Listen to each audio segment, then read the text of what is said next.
신앙의 용두삼위를 주의하라 라는 제목으로 말씀을 나눕니다. 지난 시간에 우리들은 요아스 왕의 유년 시절 그리고 그가 이스라엘 남유다의 왕으로 즉위했던 내용을 보았습니다.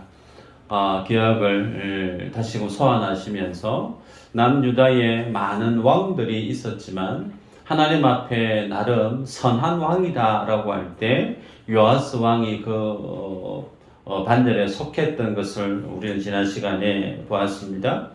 우리가 단어를 읽지 않았지만 열왕기하 12장의 내용은 요아스 왕의 어떤 치적 그리고 그가 어떻게 살다가 그가 마지막에 죽은 마지막에 그 삶의 내용까지 일관되게 기록하고 있는 것을 보게 되는데요.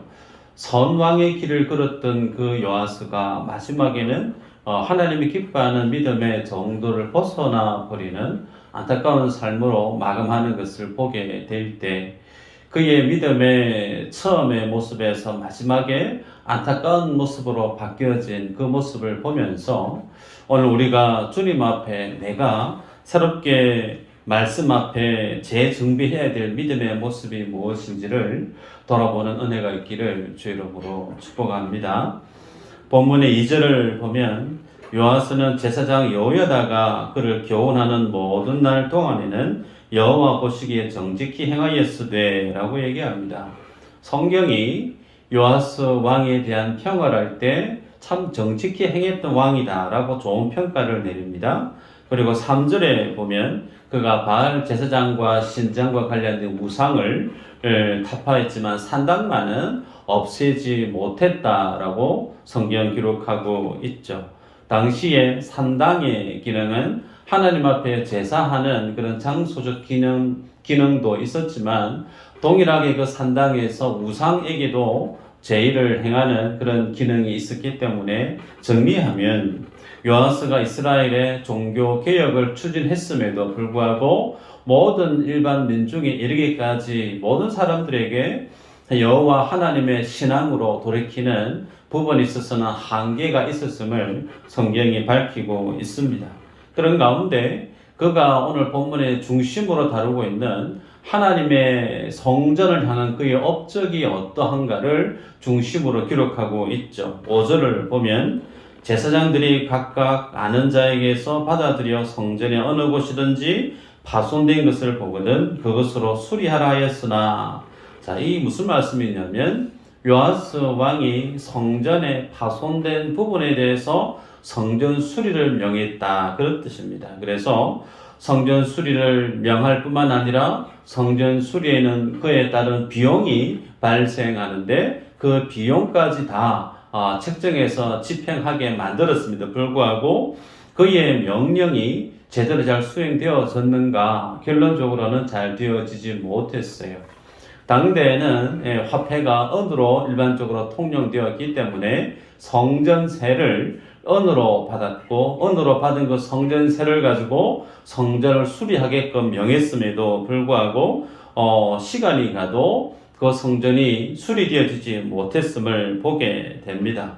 그리고 그 성전은 솔로몬이 성전을 만들고 난 이후 시간이 130년이 지난 시간이 되었습니다. 그래서 건물을 짓고 130년이 시간이 흘렀다라고 하면 다분히 그 성전에 대한 수리, 보수가 일어날 수 있는 여건이 됩니다. 더더욱이 우리가 읽지는 않았지만 역대하 말씀에 보면 아달랴가 살았을 당시에 아달랴가 바알에게 제의를 위해서 성전 안에 있는 기구들을 사용했던 적이 있었습니다. 그래서 요아스 왕은 하나님 앞에 이 성전을 제대로 수리할 것을 가장 절실하게 바라보았고 그 내용을 명했는데 어떻게 되어졌는가? 6절 이후로 보면 그의 재위 23년이 지났지만 성전 수리가 이루어지지 않았음을 기록하고 있죠. 여러분, 성전 수리를 명했는데 23년이라는 시간이 훌쩍 지났어요.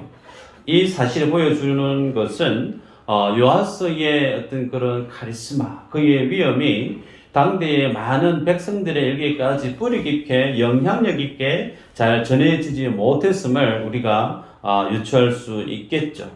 더더욱이 이런 모습을 보면서 그는 왜 성전 수리가 잘 되어지지 않는가에 대한 부분을 바라봤을 때 재정에 대한 편성과 집행이 잘못되었음을 알게 되어집니다. 그래서 성전 오른쪽에 한 궤를 만들고 거기에다가 성전 보수를 위한 은을 헌금을 헌물을 받게 했습니다. 그리고 16절 이후로 보면 속건제나 속죄제로 이스라엘 백성들이 주님 앞에 은으로 제물을 드릴 때, 제사를 드릴 때 그에 따른 제물들은 제사장들의 몫으로 다시금 따로 책정하게 했습니다. 그래서 결국은 23년이 지나고 난 이후에 성전 수리가 집행되게끔 했던 이가 요아스 왕의 치적임을 성경에 기록하고 있습니다. 그래서 그러한 성전을 향한 요아스 왕의 동일한 그 마음을 성경은 여호와 앞에 정직히 행하였더라라고 기록하고 있죠. 자, 여기에서 우리가 고민해야 될 부분이 뭐냐면 왜 성경의 저자인 하나님께서는 요아스 왕이 성전 수리하는 이 내용을 상당히 긴 지면을 할애해서 믿음의 후대들에게 읽게끔 하셨을까 하는 부분이죠. 하나님이 이 성전 수리를 행하는 요아스 인물의 그 믿음을 통해서 믿음의 후대들에게 전하고자 하는 주님의 교훈이 있음을 우리는 알 수 있습니다. 고로 우리는 첫 번째 말씀을 통해 깨닫게 되어지는 것이 뭐냐면 요아스가 성전 수리를 23년이라고 하는 그 시간 동안 여러분 1년, 2년도 아니에요. 10년도 아닙니다. 무려 20년의 시간이 훌쩍 지났는데도 자기의 명령이 제대로 수행되지 않는 것을 볼 때 어떤 사람은 포기할 법도 하지 않습니까? 해도 해도 안 되는구나. 포기하자. 그럴 수도 있는데 요아스 왕은 그러지 않았다는 거예요. 끝끝내 자신의 일관된 정책을 성취해내고 말았던 요아스의 그 중심, 그 의도가 뭐냐면 여호와 하나님을 향한 그의 삶의 우선순위, 그의 직임의 가치가 무엇이 가장 중요한가? 무엇보다도 여호와 하나님의 성전이 제대로 된 기능을 발휘할 수 있도록 성전 중심의 그 신앙을 확립하는 것이 정말 중요함을 그가 알았기 때문에 성전 수리 보수하는 것을 시간이 그렇게 지나도 포기할 수가 없었던 것임을 보게 되죠. 여러분, 이 모습을 조금 생각해 보면요, 우리는 지난 시간에 살폈습니다. 아달랴의 피해서 요아스가 성전 안에서 어린 시절을 몇 년간 보냈다고요? 6년간 보냈다고 그랬죠. 어린 꼬맹이가 성전 안에 6년 동안 살았습니다. 대제사장이 들어가는 지성소 외에는 성전 안의 모든 공간이 아마 요아스가 어린 시절 뛰어놀았던 놀이터가 아니었겠나 싶습니다. 일반 백성들은 성전 외부에 대해서는 보이니까 성전이 이렇게 되어 있구나 알 수는 있어도 성전 내부 안에 속속들이는 아마 일반 백성들은 알 수가 없겠죠. 그러나 요아스 왕은 어릴 때부터 그곳에서 살았기 때문에 130년이 지난 이후에 성전 안에 낡고 허물어지고 퇴역되어져 가고 있는 성전의 모습을 능히 잘 알 수 있습니다. 그래서 그는 오랜 시간이 지났다고 해도 성전이 허물어져 가고 쇠락해져 가고 있는 그 모습을 그대로 방치할 수가 없었죠. 그래서 할 수 있는 일을 다 동원해서 23년의 시간이 지남에도 불구하고 끝끝내 성전 수리, 보수를 성취해내고 마는데 여기에서 우리에게 주는 충격적인 모습이 있어요. 뭐냐면 성전에서 가장 일을 많이 하고 그곳에서 생활하시는 이들이 누구냐면 제사장들이죠. 근데 제사장들에게 성전 수리를 명했습니다. 본문의 모양새는 뒤바뀌어져 있어요. 오히려 성전에서 애쓰고 수고하는 제사장들이 왕에게 나아가서 성전의 모양이 이만저만 그래서 수리 보수가 필요하고 재정이 어느 정도 필요합니다. 재정을 허락해 주시면 성전을 수리하도록 하겠습니다. 여러분, 모양새가 이렇게 되는 게 맞겠죠? 그런데 정반대라는 거예요. 요아스 어린 시절 그가 경험하고 알았던 그 쇠락하고 허물어진 그 모습을 보고 그것을 통해서 익히 알고 선한 마음으로 왕이 친히 명령을 내리고 수리에 필요한 그 모든 재정까지 다 집행을 했는데 누가 그 일을 수수방관하고 있느냐? 대제사장을 비롯한 제사장들이 성전 수리를 하지 않고 있었다는 거예요. 그래서 요하스는 여호야다 대제사장을 비롯한 제사장들을 부릅니다.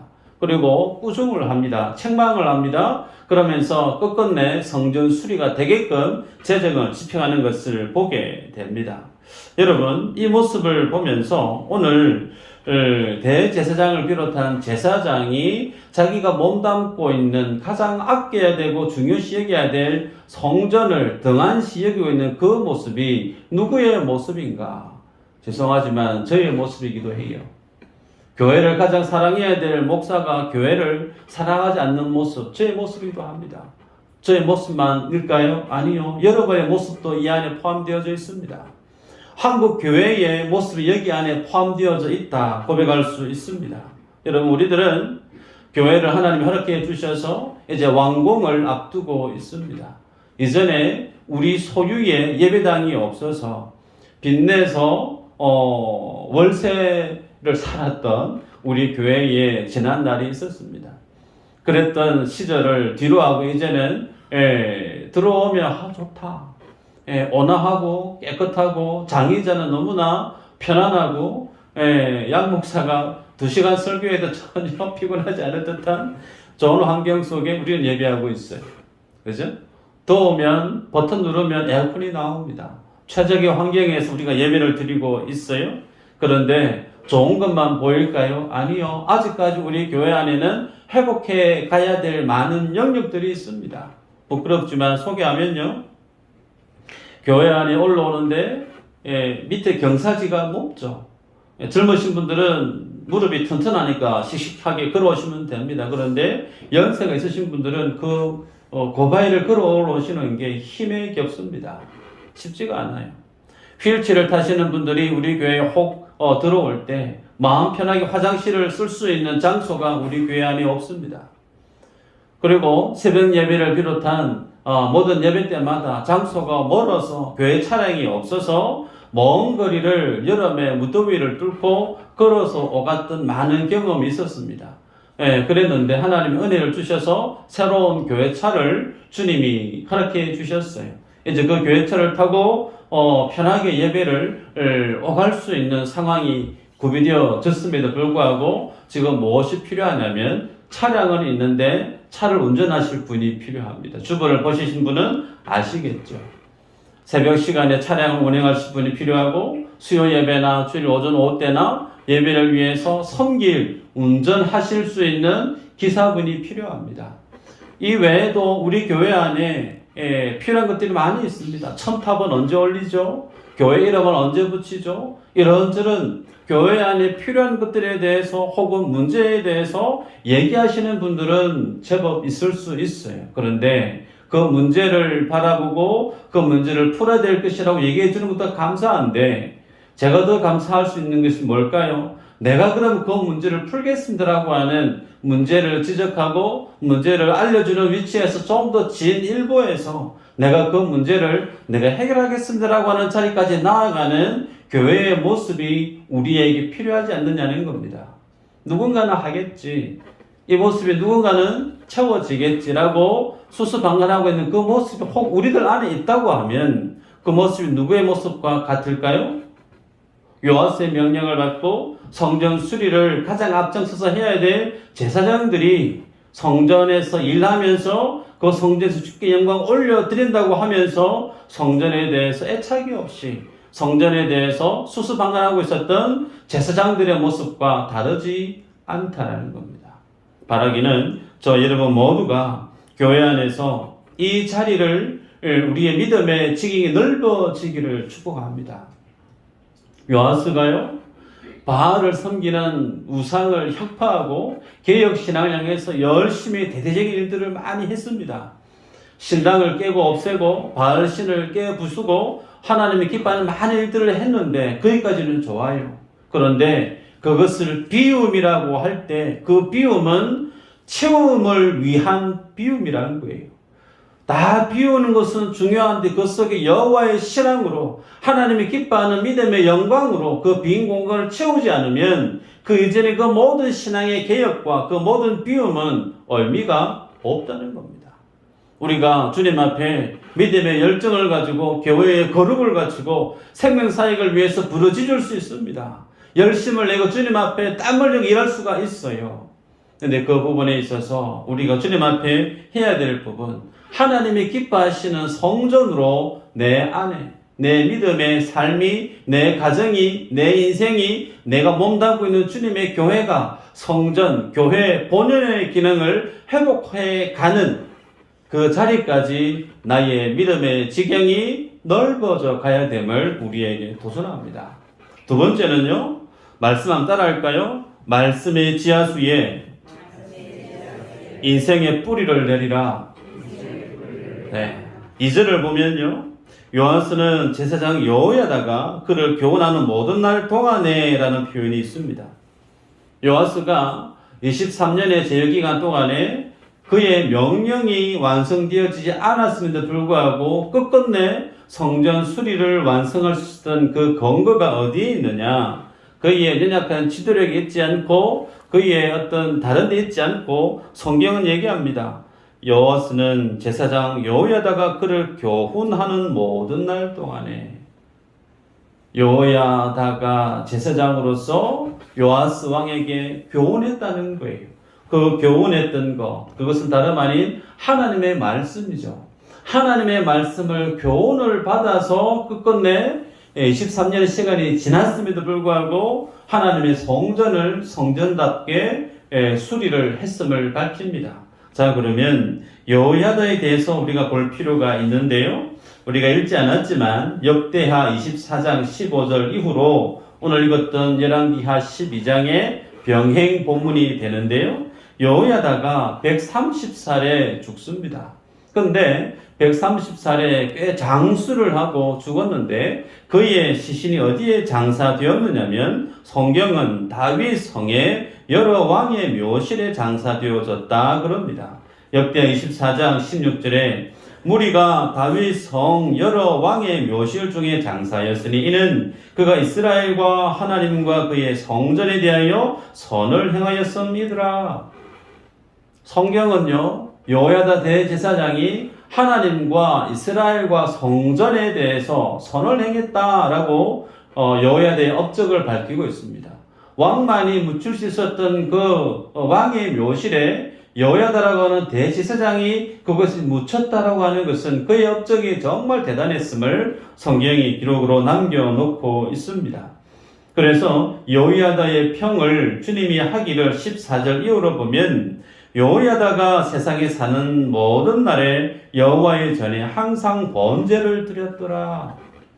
그가 하나님 앞에 정말 좋은, 명예롭고 존경받을 만한 그런 칭송을 받는 업적을 남기고 그거를 기념하게 만드는 내용을 성경에 기록으로 남겼었던 그 배경, 날마다 여호와께 번제를 드렸더라. 여러분, 1년 365일 동안 매일매일 그렇게 번제 드리는지는 잘 모릅니다. 그러나 성경은 그가 하나님 중심 제일주의로 성전의 신앙으로 매일같이 주님 앞에 번제에 제의를 드렸음을 성경은 밝힙니다. 그 기간 동안에 아들, 딸들이 결혼식을 했을 겁니다. 그 기간 동안에 그가 몸이 아파서 병원에 입원했을 수도 있었을 거예요. 혹은 그 기간 동안에 급한 사람, 중요한 사람 만나느라 그 시간을 빼기가 쉽지 않을 수 있는 허다의 많은 변수들이 있었을 겁니다. 그런데 성경은요, 여호야다 대제사장이 날마다 매일매일 하나님 앞에 번제를 드렸더라. 여러분, 그렇게 주님 앞에 매일매일 믿음의 삶을 살았던 여호야다가 하나님께로부터 받았던 은혜, 하나님께로 받았던 그 모든 말씀을 누구에게 교훈했다는 거예요? 요아스 왕에게 교훈했다는 겁니다. 그래서 요아스 왕이 그 여호야다의 교훈을 받아서 그 교훈으로 여호야다가 사는 날 동안에 하나님 앞에 정직히 행했던 그의 믿음의 비밀을 성경은 밝히고 있죠. 여러분, 사도 바울은 디모데후서 3장 16, 17절에 이렇게 기록합니다. 모든 성경은 하나님의 감동으로 된 것으로 교훈과 책망과 바르게 함과 의로 교육하기에 유익하니 이는 하나님의 사람으로 온전하게 하며 모든 선한 일을 행할 능력을 갖추게 하려 함이라. 여러분, 성도가 주님 앞에 온전해질 수 있는 길, 하나님 바라볼 때 너 정말 온전하대 라고 인정할 수 있는 그 길, 하나님의 말씀이죠. 여호와의 말씀이 어떤 기능을 지니고 있느냐 읽어보니까요, 교훈과 책망과 함과 그래요.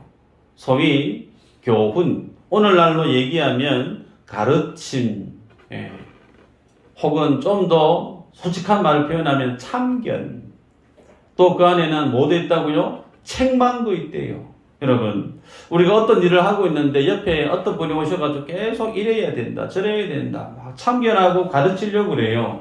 그런 얘기를 계속 듣고 있는 사람 입장에 기분이 어떨까요? 기분이 꽤 괜찮을까요? 그렇지 않을 겁니다. 여러분, 혹 아내분에게 운전을 가르쳐 본 남편분이 계시는지 모르겠지만 그 일을 행했던 모든 남편들이 공유하는 말이 뭐냐면 운전은 운전학원에 가서 배워야 된다. 왜요? 아내에게 운전을 가르치다 보면 언성이 올라가요. 이래야지 저래야지 여기서 깜빡이를 왜 안 켜는지 하다 보면 이제 관계가 위태위태해지죠. 그걸 저도 경험해서 압니다. 그래서 와이프에게 운전을 가르치려고 덤비면 안 됩니다. 그래서 운전은 카드를 들이면서 운전면허 학원에 가서 도로 연수를 배우게 하는 게 훨씬 가정의 평화에 큰 이익입니다. 이처럼 우리들은요, 누군가로부터 계속해서 가르침을 받는 거 절개하지 않습니다. 그런데 성경은요, 그 가르침을 뛰어넘어서 뭐도 포함하고 있습니까? 책망입니다. 책망. 다음 달에 우리 교회는 새로운 중직자들이 임직하게 될 겁니다. 예를 들어서 그 임직하게 될 최장로, 최모 권사, 최모 집사님에게 얘기합니다. 예배를 드리는데 예배에 그렇게 드려주면 되겠느냐고, 예배에 열심을 내야 되지 않겠느냐고, 교회 일에 주인의식을 가지고 좀 다부지게 교회 일을 하셔야 되는 거 아니냐고. 예를 들어서 제가 책망을 해요. 교회 장로님 두 분이 그분들을 두고 책망을 해요. 그럼 그 책망을 듣는 당사자의 기분이 좋을까요? 좋지 않을 겁니다. 마음이 불편할 수 있을 거예요. 그런데 성경은요, 책망을 뛰어넘습니다. 의로 교육하기에 유익하다 그래요. 여러분, 의라 하면 옳고 그름, 죄와 하나님의 선에 대해서 구분을 짓고 있습니다. 그래서 조목조목 따지는 거예요. 최 집사님, 그거는 잘못된 거예요. 이래야 되는 겁니다. 왜 그렇게 했어요? 라고 하나하나 따지고 묻고 잘잘못에 대해서 참견하듯이 얘기하게 되어지면 여러분, 그 모든 말씀에 대한 것을 순전하게 받아들이기가 쉬울 거예요. 저도 받아들이기 쉽지 않을 것 같아요. 목사님 이래야죠, 저래야죠, 왜 저렇게 합니까 하면 저도 상당히 마음이 편하지 않을 것 같아요. 그런데 오늘 본문의 요아수는요, 여호야다로부터 그 모든 매일매일 번제를 드림으로 인해서 여호야다로부터 전해진 하나님의 말씀을 요아수는 믿음으로 수용했다는 겁니다. 이것이 능력입니다.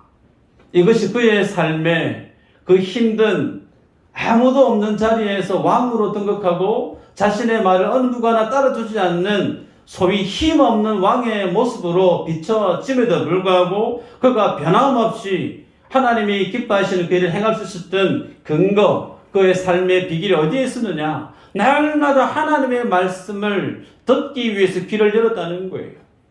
마음을 열었다는 거예요. 그래서 하나님의 말씀이면 내가 듣기 좀 거북해도, 하나님의 말씀이면 내가 마음 좀 불편해도 이것이 하나님의 말씀인 줄 알고 겸손하게 말씀 앞에 엎드리는 신앙이 요아스 왕에게 있었음을 우리에게 보여줍니다. 고로 우리들이 날마다 말씀의 지하수에 인생의 뿌리를 깊게 뿌리를 내림으로 하나님의 영광스러운 그 풍성한 삶을 살 수 있는 비밀 어디에 있는가? 날마다 말씀을 들을 수 있는 내 마음이 활짝 열려 있어야 된다는 거예요. 멈춤 없이.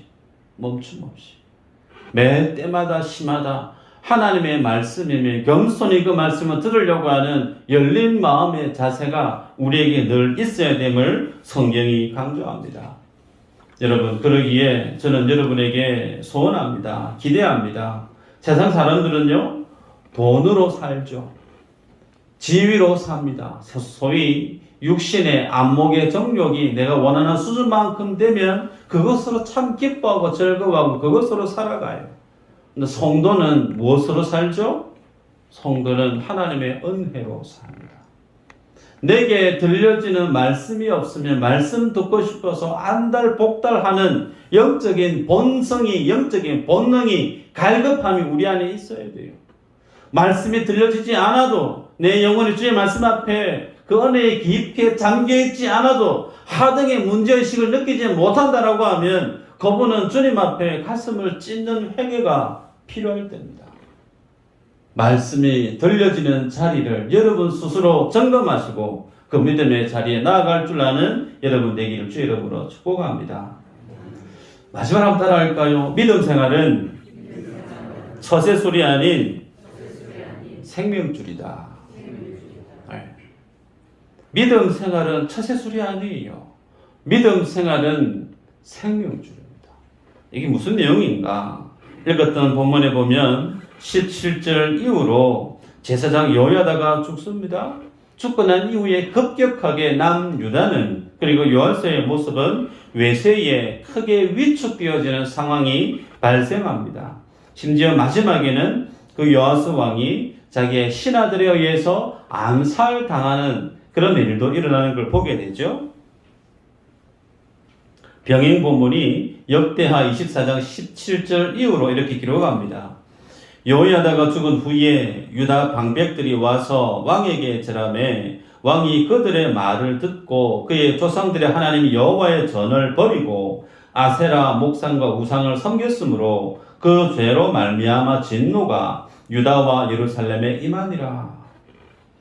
여호야다가 죽자마자 그의 곁에 남아있었던 남유다의 방백들이 요아스 왕에게 나아가서 뭘 얘기하냐면 우리가 이제는 아세라를 섬겨야 된다고, 이제 우리는 바알을 섬겨야 된다고, 이미 그가 왕으로 있을 때 여호야다 제사장이 살했을 그때에 다 척결하고 뽑아내 버렸던 우상을 다시금 들고 와서 왕이시여 이제 우리가 다시금 이 우상을 아세라를 바알을 섬겨야 잘 살 수 있습니다. 섬겨야 됩니다. 힘으로 요아스 왕을 억압하는 거죠. 그러자 요아스 왕은 그것을 뿌리치지를 못합니다. 알았다고. 그러면 요아스 왕이 아세라를 섬기고 허다의 많은 우상들을 섬길 수 있는 그 길을 열어버리죠. 왜요? 그렇게 해야 그의 왕위가 존속되어지고 그의 치세가 변함없이 왕으로서 그의 일을 할 수 있는 것으로 그가 여겼기 때문입니다. 이 모습 앞에서 우리가 볼 수 있는 것이 뭐냐면 요아스의 신앙이 참 깊지를 못했구나. 그의 신앙이 정말 접시물처럼 얕은 신앙의 수준이었구나. 어쩌면 그를 왕으로 옹립했던 여호야다라고 하는 대제사장이 상당한 실세를 거머쥐고 있었기 때문에 그의 눈치를 보면서 그가 기뻐하고 그가 원하는 일을 하기 위해서 열심히 일을 했지만 그의 중심은 선한 일을 하긴 했어도 그 마음이 여호와 하나님 앞에 지실 때에 서 있지 못했던 소위 신앙이 처세술에 가까웠던 모습이 아니었겠느냐 보게 됩니다. 그러기에 이런 모습을 두고 하나님이 그에게 진노하십니다. 그래서 그 진노의 모습은 이방의 회초리를 들어서 그를 징계하죠. 징계하기 이전에 하나님은 그에게 하나님의 사람들을 보냅니다. 그의 잘못에 대해서 가르치게 하고 지적하게 합니다. 성경에 보면요, 역대하 24장 20절에 보면 스가랴라고 하는 인물을 통해서 말씀합니다. 너희가 여호와를 버렸으므로 여호와께서 너희를 버리셨느니라. 소위 회개를 명하는, 회개를 촉구하는 하나님의 말씀을 스가랴라고 하는 인물을 통해서 요아스 왕에게 전가하는데, 여러분 이 스가랴라는 인물이 누구냐면요, 제사장 여호야다의 아들에 해당돼요. 어쩌면 요아스 왕에게 있어서 제사장 여호야다는 아달랴가 자기를 죽여냈을 때 생명 걸고 그를 구원해냈던 생명의 은인이죠. 그를 키웠던 어떤 영적인 아버지와 같은 이가 제사장 여호야다입니다. 그는 그의 아들이 요아스 왕의 잘못된 일을 말씀으로 지적을 했을 때 그가 어떻게 했느냐면 그 스가랴를 여호와의 성전 뜰 앞에서 돌로 들어 쳐 죽이게 만들어 버립니다. 자신의 영적인 아버지의 아들이고 어쩌면 정말 잘 챙겨야 되고 정말 가까이 두고 그의 말을 경청해야 될 하나님의 사람 스가랴의 그 말을 도리어 쳐내버리고 사람의 말을 듣고 도리어 하나님의 말씀을 전하는 그를 돌을 들어 죽여버리는 끔찍한 일을 행했던 이가 마지막 요아스 왕 때에 일어난 일임을 성경이 기록하고 있죠. 여러분, 그래서 우리들은요, 누구의 말을 듣느냐가 참 중요하죠. 누구의 말을 듣느냐. 여러분, 저를 비롯해서 목사가 다 좋은 목사인가? 아니요. 좋은 목사 아닌 분들 많습니다. 그 중에 제가 좋은 목사인가? 저도 잘 모르겠습니다. 사람을 만나보면요, 처음에는 참 선한 것 같고 지신한 것 같은데 조금만 지내보면 인간 냄새가 나는 모습들을 풍기는 이들이 있습니다. 그가 성령에 붙들려 사는 사람인가 아니면 육신의 정욕, 안목의 정욕에 붙들려 사는 사람인가 조금만 대화를 해보면 금방 알게 돼요. 여러분, 요아스라고 하는 이 인물, 스가랴를 죽이고 난 이후에 정확히 1년 이후에 아람 왕 하사엘에 의해서 전쟁이 일어나는데 그 전쟁에서 지고 맙니다. 그 지고 나서 그 패전의 책임을 그가 어떻게 해결하냐면 모든 왕궁과 성전 그리고 그의 선대의 왕들이 모아왔던 그 모든 금을 다 모아서 아람 왕 하사엘에게 다 건네주고 맙니다. 23년 동안 하나님의 성전을 수리 보수하기 위해서 애썼던 그의 모든 노력, 소위 하나님의 성전을 세워갔던 그가 그의 마지막에는 어떻게 해요? 스스로 하나님의 성전을 허무는 자로 서에 있는 요아스의 변질된 잘못된 그의 모습을 보게 되죠. 그래서 신앙의 용두삼위를 주의해라 라고 제가 제목을 정했습니다. 여러분에게 여쭤봅니다. 정직히 행하는 것과 정직한 것은 같을까요? 다를까요? 정직히 행하는 것과 정직한 것은 다릅니다. 달리 말씀드려 볼까요? 악한 사람이 선한 일을 할 수 있을까요? 못할까요? 할 수 있습니다. 악한 사람도 구제비 낼 수 있어요. 악한 사람도 다른 사람 도우는 일에 자기 지갑을 열 수 있다는 거예요. 소위 일이 선하다고 해서 그가 선한가? 아니라는 겁니다. 성경은 우리에게 뭘 요구하고 하나님 우리에게 뭘 요구하냐면 선한 일도 물론 중요한데 그것보다 더 중요한 것이 나라고 하는 내 존재가 하나님 앞에 선한 자로 서야 된다는 거예요. 그러지 않을 때 그 모든 행위들은 처세술에 지나지 않다는 겁니다. 권력을 끊어지고 있는 여호야다라고 하는 그 인물이 원하는 거, 하나님이 기뻐하고 유다 백성들이 원하는 거, 당연히 성전을 수리하는 그 일, 가장 상징적으로 보였다는 거예요. 그 일을 한 많은 사람들도 칭송을 받게 되어진다는 거예요. 그래서 그 일을 함에 있어서 열심을 냈던 그의 모습이 다른 사람이 볼 때는 정말 신앙이 좋구나, 믿음이 좋구나 인정받았던 그 당대 23년 전에는 좋았는데 그의 본연의 모습이 뭐였는지를 성경은 기록합니다. 예수님께서 바리새인과 서기관들에 대해서 외식하는 모습을 지적했던 말씀이 있습니다. 마태복음 23장 35절 이후로 의인 아벨의 피로부터 성전과 제단 사이에서 너희가 죽인 바라게의 아들 사가랴의 피까지 땅 위에서 흘린 너희로운 피가 다 너희에게 돌아가리라. 외식하는 그들에 대한 책망을 준엄하게 하시는 예수님의 말씀인데 여기서 바라게의 아들 사가랴의 피, 이 피가 누구냐면 오늘 본문에 읽었던 스가랴라고 하는 인물의 피입니다.